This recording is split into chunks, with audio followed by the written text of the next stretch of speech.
Welcome, Cornerstone, to week 19 of Cornerstone's One House Bible in a Year series. Let's do a quick recap, first of all, from where we are from last week, because reading through last week and reading through this week, there's a whole lot of deja vu. And so we need to understand why we're reading about the same events again. So let's remind you of that. In 1st and 2nd Samuel and 1st and 2nd Kings, we read about the story of Israel's growth, the height of Israel's kingdom, and the eventual fall of Israel. And we read it as a warning because that was how it was written. 1st and 2nd Samuel, 1st and 2nd Kings were written when the people were coming close to being enslaved and exiled because of generations of sinfulness.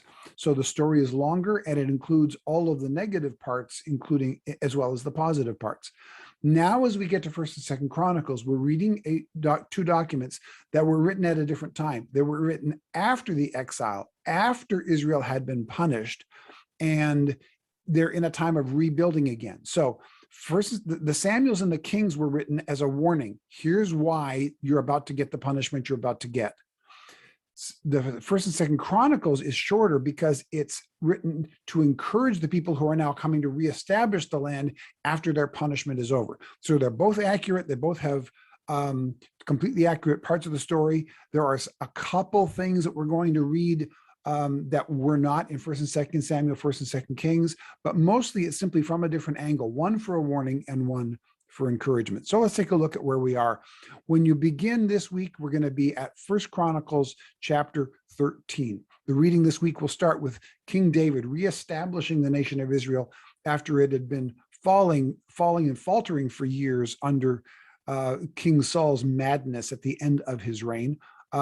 Chapters 13 through 17 in 1st Chronicles, the Ark of the Covenant will be the focus. This is the place where God's presence literally physically lived on the earth. And when the ark was central, then God's will was central to them. And so we see David reestablishing not just the ark, but God's will as central to the nation. We'll then go in chapters 18 through 20, and we'll see some of David's victories. David has to go and reclaim the land that was lost during Saul's madness and claim some of the land that he left unclaimed during his madness as well. Then we're going to see David prepare the temple, or prepare for the temple, at least in 1st Chronicles 22. David wants to thank God by building him a grand temple, because up until this point, God has been living in this tent called the tabernacle that they could carry with them when they were wandering. And even though now they've been in the land for a lot of years, God still lives in this tent called the tabernacle. David says, I want to build you a temple. God tells him, no, that's not going to be your job, David. That will be your son Solomon's job. So David spends the last years of his life gathering the materials, the supplies, and the plans so that Solomon can hit the ground running when he starts to build the temple. We then get to 1st Chronicles 23 through 27, and we will finish up 1st Chronicles in these chapters. And it begins this way. 1st Chronicles 23:1. When David was old and full of years, he made his son Solomon king over Israel. But make a note of that. Solomon became the king before David died. David wanted to be sure that the transition of power was smooth and that it was good. And so David planned for it and actually did it during his lifetime. It's really an important thing for us to understand. And then in the chapters immediately after that, we get a long list of people, priests and Levites and so on, who are assigned to various tasks in the new temple.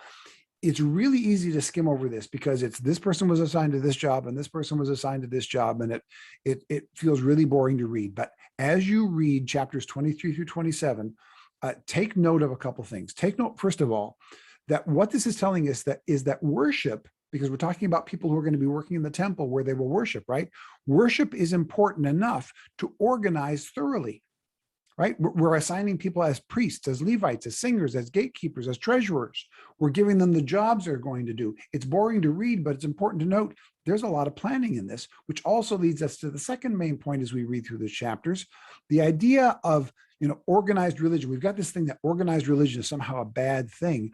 We think that organized religion isn't right or that it's a new idea, and that's ridiculous. We always organize anything that really matters to us. And worship in the Old Testament and New were extremely well organized. The problem is an organization. The problem is, are we going to organize it biblically according to God's ideas, or are we going to organize it unbiblically according to our ideas, or are we not going to organize it at all? And if you don't organize it at all, if you don't plan for it, if you don't put it on the schedule, it tends not to happen at all. So organizing our religion, our religious practices is biblical. It's extremely important. And then we have in chapters, we have this amazing peaceful transition of power. So as you're reading through that, pay attention to that in 28 through 29 of First Chronicles. First Chronicles ends with David presenting all of this, all of the materials and all the organizational structure to his son Solomon. He passes the baton of leadership, and there are very few things greater or more important than a peaceful transition of power and authority, and they pull that off at the end of First Chronicles. Then we get to Second Chronicles, and as Second Chronicles opens, God asks Solomon a question. And I want you to think about it this way. If God gave you one wish, what would you ask for? And don't jump to it too quickly or think that it's going to be awesome for you, because think of how many, three wishes stories we've heard, right? The genie gives people three wishes. And in every story, as part of the lesson of the story, is that we tend to choose very, very badly, and we don't recognize the consequences of our choices. Well, of course, all of those stories are fictional, and they're meant to teach us lessons, and those lessons are good, I guess. But it actually did happen once. God actually at one time gave one man his wish, and Solomon made the most of it and made the best choice possible. He said, I wish for wisdom. And then we'll see in chapter 1, verses 11 and 12, God basically says, wow, good choice. Because you chose so wisely, I'm going to throw all the other stuff in as well. And we have then the beginning of between David and Solomon, the greatest pair of kings that Israel ever had. We then see that Solomon then gets immediately to the job that his father David had prepared for him, the building of and dedication of the temple in Second Chronicles 2 through 7. It's an amazing episode of dedication, of worship, and of blessing. And when we get to the blessing of the temple and the presence of God filling the temple, it is about as close to heaven on earth as we have seen since Genesis. It is really that moment, heaven touching earth. It is without question the peak and the pinnacle of it. And then that peak continues in chapters 8 and 9 of Second Chronicles, where this really is the apex of Israel. It's short-lived and it starts to fade really quickly, but it happens. So we have this amazing thing at the temple. You then have the visit of the Queen of Sheba, who comes and it marvels at the wondrous way that God has blessed this nation. And then it starts to fade.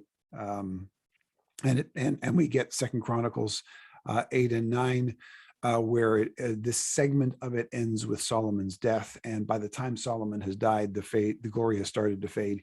Again, Second Chronicles doesn't outline the fall as much as we saw earlier, because this is about an encouragement, but we'll still see that happen here. And then in Second Chronicles 10 through 12, which is where our reading for this week will end, we see a split begin in the kingdom. Remember, at the beginning of Solomon's reign, we saw one of the world's great transitions of power from David to Solomon. And at the end of Solomon's reign, we will see one of the worst ever transitions of power, where we go from a man who used to be wise, but who allowed the pagan idolatries of the world to poison his mind, so that by the time he ends his kingdom, the kingdom will split in just horrible, horrible ways. So what are we going to look for this week? The main thing to concentrate is take a look at the character of David, what it takes to let go of power and why that matters, and how he prepared his son for the job ahead of him. And then contrast that to Solomon, who, although at the beginning he had such great wisdom and power, he let the ways of the world so infiltrate his heart, his soul, and his spirit, and it became all about him. And note the contrast between how David ended it and how Solomon ended. When it's all for God's glory, like David saw it, it ends well, not just for him, but for the benefit of others, for the entire kingdom.